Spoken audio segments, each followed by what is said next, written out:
So may gagawin tayo ngayon. Ito pala yung concern niya, yung fuel gauge ng Toyota Avanza niya is wala.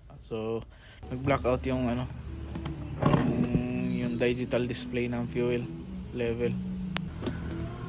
Yun, yung pinaka sirain kasi dyan is yung pinaka LCD niya, yung maliit. Medyo matagal din niya itong inantay yung pyesa kasi yun nga, pahirapan to sa pyesa din.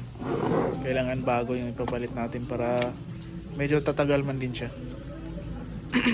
Bago natin mapalitan yung LCD, kailangan natin tuklapin yung yung pinaka yung display niya.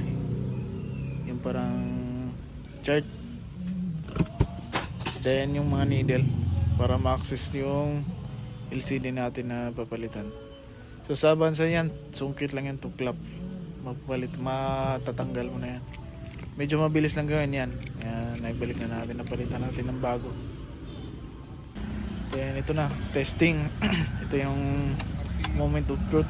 Yan, may display na siya. So hindi na siya laging magpo-full tank. Kasi syempre baka maubusan. Pag walang display, lagi full tank talaga. Yan lang, thank you.